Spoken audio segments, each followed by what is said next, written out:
Hello everyone. दोस्तों, एक चीज आपने नोटिस की होगी, जब भी आप कभी ट्रेवल करते हैं या आप घूमने ही जा रहे हैं या फिर अगर आप किसी ट्रैकिंग पे निकले हुए हैं तो हम बार बार बीच में रुक के ये चेक करते हैं कि कितना किलोमीटर हम ट्रेवल कर चुके हैं, कितना अभी चढ़ना बाकी है, कितना टाइम हो चुका है, कितना टाइम हमारे पास बचा है। तो बेसिकली हम ये देखते हैं कि हमारी एनर्जी कितनी हमने यूज की है और कितना हम उस पर कर पाए हैं और आगे हमको क्या करना है सो दैट कि हमारा जो टारगेट है वो अचीव हो जाए। सिमिलरली एग्जाम की प्रिपरेशन भी उससे एक जर्नी की तरह है और मैं इस जर्नी को बिल्कुल ट्रैकिंग की तरह मानता हूं, क्योंकि स्टार्टिंग में तो हमारे पास मोटिवेशन होता है, एनर्जी भी होती है ज्यादा, तो हम स्टार्टिंग बहुत अच्छी करते हैं, बहुत ज्यादा जोश से करते हैं। बट धीरे धीरे जैसे जैसे ट्रैकिंग में होता है ना कि चढ़ाई आपके पास बिल्कुल खड़ी आपको मिलेगी, सिमिलरली वैसे ही आपको प्रिपरेशन में जब डिफिकल्ट चीजें आने लगती हैं तो कहीं ना कहीं वो स्पीड स्लो हो जाती है। तो आज हम इस वीडियो के थ्रू उसी पड़ाव की चर्चा करेंगे। हम यहाँ पे 1 मिनट रुक के ये सोचेंगे और ये समझेंगे कि कितना हमने कर चुका है प्रिपरेशन और कितनी आगे हमें करनी बाकी है। प्रिपरेशन की शुरुआत या फिर हम कह सकते हैं जो 4 मंथ स्टडी प्लान था वो हमने लास्ट ईयर अगस्त में आपको दिया था एंड अभी 1 महीना हो चुका है। तो आप यहाँ पे रुक के सोच सकते हैं, चाहे आपने वो स्टडी प्लान फॉलो किया या नहीं किया, फिर भी आप ये सोच सकते हैं कि एग्रीकल्चर, क्वांट्स, रीजनिंग, इंग्लिश में चारों सब्जेक्ट्स में आप कितना कवर कर चुके हैं, कितना आपको कवर करना है, मॉक टेस्ट में आपकी क्या परफॉर्मेंस है। तो यहां पे आप थोड़ा सा पॉज करके वीडियो को आप 10-15 सेकंड पॉज करके आप मुझे कमेंट सेक्शन में बता सकते हैं कि कितने कितने स्टूडेंट्स ने चारों सेक्शंस को साथ लेके चला है और कितने स्टूडेंट्स ने चार सेक्शंस में से कुछ ही सेक्शंस को भी आगे लेके चल रहे हैं, या कितने स्टूडेंट ऐसे हैं जिन्होंने केवल अभी एग्रीकल्चर ही पढ़ा है, क्वांट्स, रीजनिंग, इंग्लिश में वो ये समझ रहे हैं कि हम कर लेंगे, 2-3 महीने अभी भी हैं। तो आप ये कमेंट बॉक्स में बताइए, फिर हम आज की चीजें स्टार्ट करते हैं। Okay, so it's going to hard but hard does not mean impossible. तो ये आपको हमेशा ध्यान रखना है, खासकर तब जब आप सीटिंग अरेंजमेंट, पजल्स या फिर डीआई के क्वेश्चंस कर रहे होंगे रीजनिंग या क्वांट्स में, कि डिफिकल्ट भले ही लग रहे हैं बट ऐसा नहीं है कि इम्पॉसिबल है, कोई ना कोई तो सॉल्व कर ही लेगा अगर आप नहीं करेंगे तो, और उसका सिलेक्शन भी हो जाएगा। ये भी चीज ध्यान में रख के आगे बढ़िएगा। तो अभी हम अपने टारगेट जो है हमारा आईबीपीएस एएफओ 2022-23 उसकी बात करेंगे। आईबीपीएस एएफओ का एग्जामिनेशन बहुत अच्छा एग्जामिनेशन है। क्यों अच्छा एग्जामिनेशन है? यहाँ पे आपको डेट्स पता है, सारी चीजें पता है, आपको पूरा पता है कि कब तक आपकी रिक्रूटमेंट हो जाएगी। तो इससे बेस्ट कुछ हो नहीं सकता है, क्योंकि बाकी एग्जामिनेशन देखेंगे रेंडमली आते हैं और रेंडमली सारी चीजें होती हैं। डेट्स आपको यहाँ पे स्पेशलिस्ट ऑफिसर की पता है, प्रीलिम्स का जो एग्जामिनेशन 24 या 31 दिसंबर को ये होना है। अभी आप देखेंगे तो सितंबर 29 हो चुका है, मतलब आपके पास अभी भी 3 महीने बाकी हैं। 3 महीने में अक्टूबर की अगर हम बात करें, दिवाली भी है, दशहरा भी है, बहुत सारे त्योहार हैं, डेफिनेटली डिस्टर्बेंसेस होते हैं।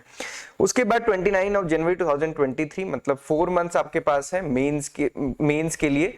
और मेंस के लिए गेट या फिर दरवाजा तभी खुलेगा जब आप प्रीलिम्स की चाबी से उस ताले को खोल पाएंगे।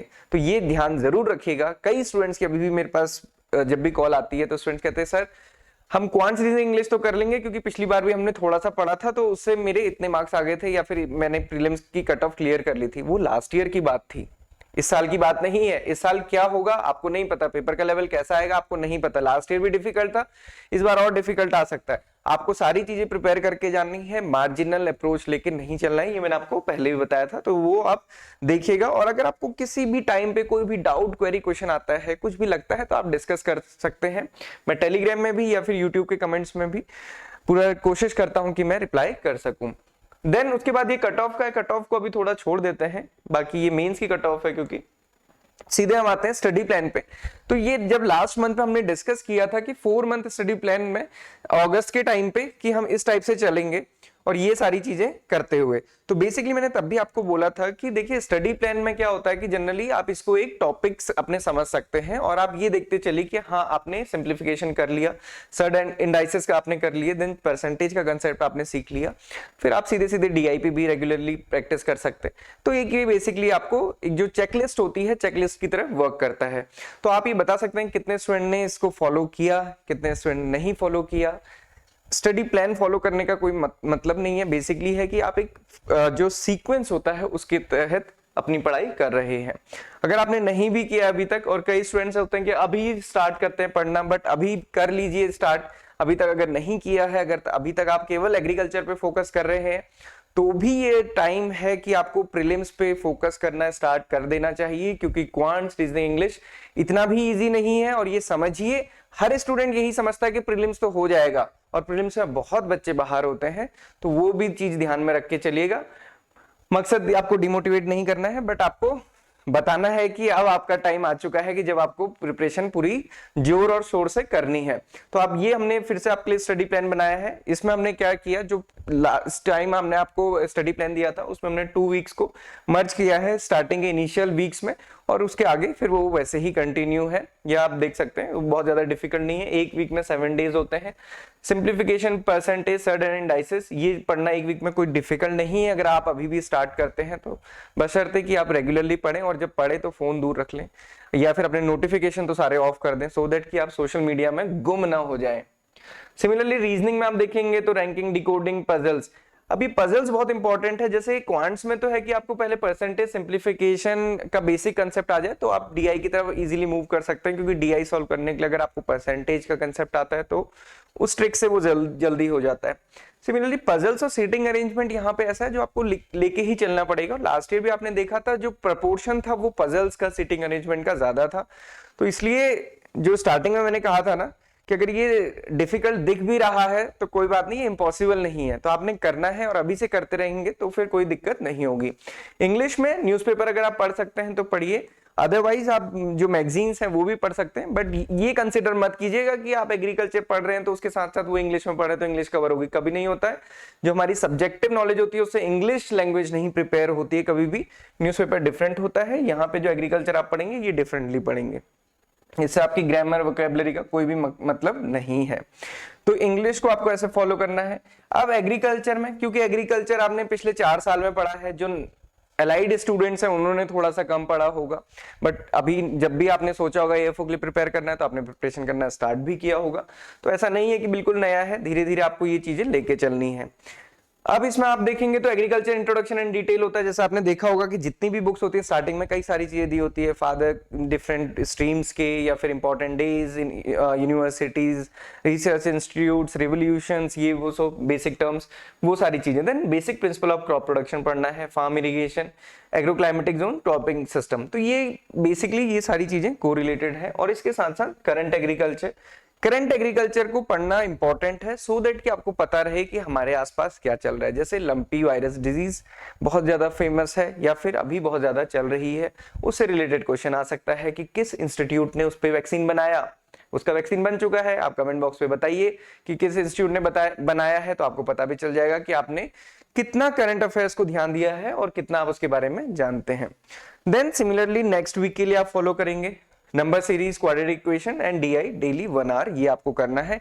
डीआई डेली 1 आवर करेंगे, पजल्स 1 आवर करेंगे रीजनिंग के टाइम में, फिर आपके लिए कोई भी एग्जामिनेशन डिफिकल्ट नहीं होगा। और सिर्फ आईबीपीएस एएफओ ही नहीं रह जाएगा, फिर तो आप कोई भी एग्जामिनेशन कंपीट कर सकते हैं, चाहे आईबीपीएस पीओ हो, क्लरिकल हो, एसबीआई क्लर्क हो, या फिर नाबार्ड डेवलपमेंट असिस्टेंट, जो एक अच्छी अपॉर्चुनिटी आपके पास अभी है।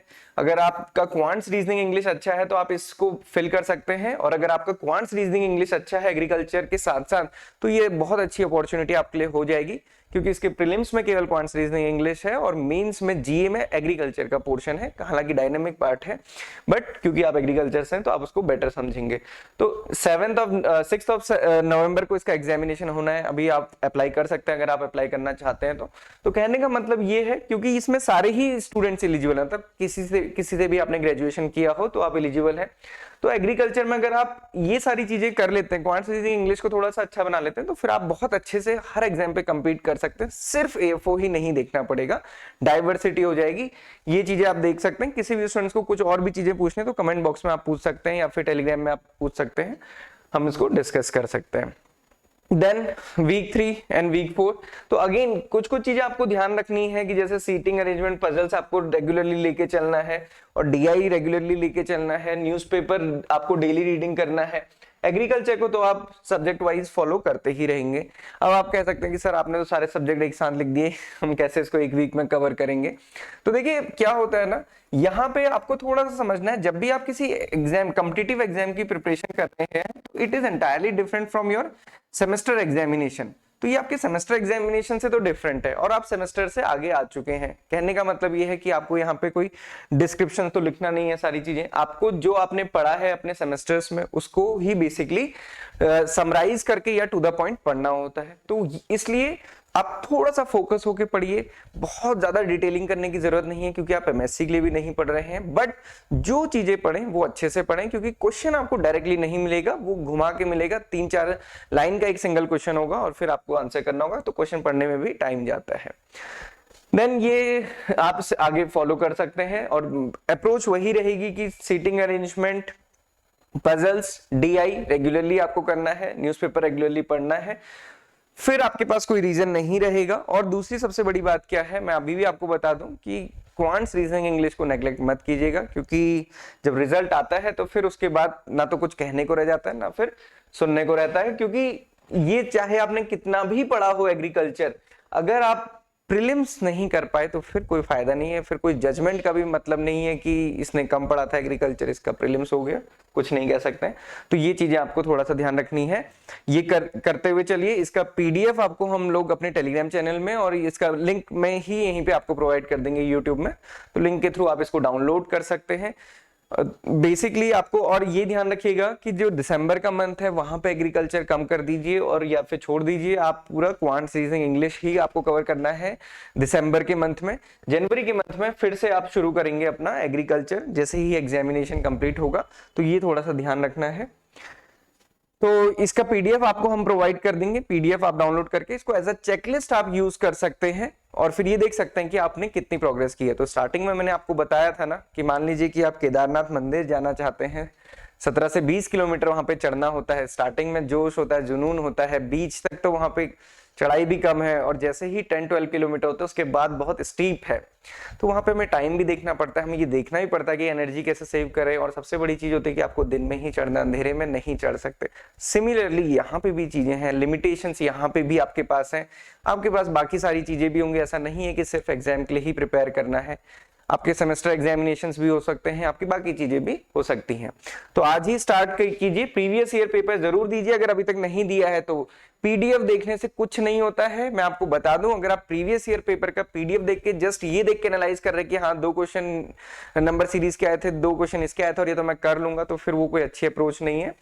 अटेम्प्ट कीजिए इसको अटेम्प्ट कीजिए, फिर आपको पता चलेगा। देन सिलेबस या टॉपिक्स के अकॉर्डिंग पढ़ना शुरू कीजिए, सोर्स एंड स्टडी फिक्स कीजिए और अभी पढ़ना उसको शुरू कीजिए, बहुत ज्यादा उसमें टाइम वेस्ट नहीं करना है। प्रीलिम्स का पैटर्न आपको पता है, 50-50 क्वेश्चंस आते हैं, इंग्लिश 25 मार्क्स का होता है, बाकी 50-50 मार्क्स के होते हैं, तो ये आपको ध्यान में रखते हुए पढ़ना है। बुक्स और सोर्सेज की जब भी स्टूडेंट्स बात करते हैं तो मैं आपको बता दूं कि बुक्स जितनी भी एग्रीकल्चर में जनरली बनती हैं वो हमारी कंसेप्चुअल जो रहता है या फिर जीआरएफ एंट्रेंस के लिए बनती हैं, बट जो एएफओ है या फिर जितने भी डायनामिक टाइप के एग्जामिनेशन होते हैं इसके लिए थोड़ा सा कहना मुश्किल इसलिए होता है, एक तो सिलेबस यहाँ पे नहीं दिया है कोई भी फिक्स, और दूसरा है कि डायनामिक जो पार्ट है ना वो बहुत जल्दी चेंज होता है। तो जो बुक्स में होता है, क्योंकि अब बुक्स 1 साल पहले पब्लिश हुई, आप 1 साल बाद पढ़ रहे हैं, तो उसमें डेफिनेटली डेटा, क्योंकि आप देख रहे हैं एग्रीकल्चर में हर 2 या 3 महीने में डेटा चेंज होता है, तो वो थोड़ा आपको देखना है। कंसेप्चुअल बुक्स को आप रेफर कर सकते हैं, टाइम है अभी, आपको अच्छे से पढ़िए, रिवाइज कीजिए। And MCQ books, mock test, these are very very important. आज के टाइम पे तो सब ऑनलाइन ही करते हैं, एमसीक्यूज कौन अपना टाइम वेस्ट करता है, हमारे टाइम पे तो हम लोग एमसीक्यूज बुक्स के थ्रू ही करते थे। आपके पास ऑनलाइन मॉक टेस्ट अवेलेबल हैं, जहां से भी, जितने भी सोर्सेस से आप सब जगह से कर सकते हैं, क्योंकि आपको अपनी बेसिकली एनालाइज करना है। और ये ध्यान रखिएगा, आपको अपने हैंड रिटन नोट्स जरूर अपने पास रखने हैं, खुद से नोट्स बनाइए जो भी चीज पढ़ते हैं, क्योंकि रिवीजन उसी से होगा जनवरी के मंथ में, अदरवाइज किसी भी दूसरे नोट से या फिर वन लाइनर से आप नहीं कर पाएंगे। एग्रीकल्चर के अंदर क्या पढ़ना है, ये सारी चीजें हैं, इसको हमने पहले भी डिस्कस किया था। फाइनली हम फिर से ये बात आपके लिए दोहरा देते हैं कि रिवीजन इज द की, चाहे क्वांट्स हो, चाहे रीजनिंग हो, चाहे इंग्लिश हो या फिर एग्रीकल्चर हो। क्वांट्स में भी मान लीजिए आपने क्वाड्रेटिक इक्वेशन की कोई ट्रिक याद की है और अगर आपने उसको रिवाइज नहीं किया तो आप फिर भूल जाएंगे या फिर कंफ्यूज हो जाएंगे, तो इसलिए रिवीजन इज इंपॉर्टेंट। रिवीजन आपको बहुत अच्छे से करते चलना है, और जितना रिवीजन करेंगे उतना कॉन्फिडेंस भी आता है और डेफिनेटली एक जो मॉरल बूस्ट होता है ना वो भी रहता है। इसके अलावा अगर आप हमारा कोर्स अभी लेना चाहते हैं तो आप ले सकते हैं 50% ऑफ आपको मिल जाएगा। इसके साथ साथ ही मैं आपको बता दूं कि हमारी जो लाइव क्लासेस थी वो ऑलरेडी स्टार्ट हो चुकी हैं, जो हमने शेड्यूल दिया है उसके अकॉर्डिंग। तो वो क्लासेस अगस्त से ही स्टार्ट हो गई है। अगर आप अभी भी एनरोल करते हैं तो हमारी लाइव क्लासेस रेगुलरली चल ही रही हैं क्वांट्स, रीजनिंग, इंग्लिश के लिए। आप जब भी एनरोल करते हैं तो आप वहां से लाइव क्लासेस भी ज्वाइन कर सकते हैं। बट मैं आपको साथ में बता दूं कि जो हमारा कोर्स है वो लाइव क्लासेस डिपेंडेंट नहीं है। मतलब हर टॉपिक के लिए आपको ऑलरेडी वीडियो, उसके पीडीएफ, उसके चैप्टर टेस्ट मिल जाएंगे, तो आप कभी भी उसको प्रिपेयर कर सकते हैं। ऐसा कुछ भी नहीं है कि सिर्फ लाइव क्लास है, जब लाइव क्लास होगी तभी सारा कंटेंट मिलेगा, ऐसा नहीं है। सारी चीजें आपको डे 1 पे ही मिलती हैं और वो चीजें उसमें एडिशनल चीजें ऐड होती रहती हैं। तो आप कोर्स का डेमो देख सकते हैं, कोर्स का डेमो देखिए और फिर उसके बाद डिसाइड कर सकते हैं। So this is all for today. ये आपको फ्री मॉक टेस्ट आपको हमारी वेबसाइट में मिल जाएंगे, आप इसको जरूर अटेम्प्ट कीजिएगा। एंड ये जो पीडीएफ है, ये पीडीएफ 3 मंथ का स्टडी प्लान ये मैं आपको प्रोवाइड कर दूंगा। तो आप इसको एज अ चेकलिस्ट यूज कर सकते हैं कि कौन कौन से आपके टॉपिक कवर हो गए, कौन से टॉपिक कवर नहीं हुए हैं। बहुत अच्छा, अगर आपको कॉन्फिडेंस है, नाबार्ड डेवलपमेंट असिस्टेंट का फॉर्म आया, जरूर फिल करें, सो दैट कि आपको नवंबर मंथ में आपको पता चल जाएगा कि आपकी प्रिपरेशन किस लेवल की हो गई है। So this is all for today, thank you everyone. और कोई भी डाउट, क्वेरी, क्वेश्चन है, आप कनेक्ट कर सकते हैं, आप टेलीग्राम में या फिर कमेंट बॉक्स पे भी आप मैसेज कर सकते हैं। I will try to reply all. So thank you everyone for watching this video and have a good day ahead.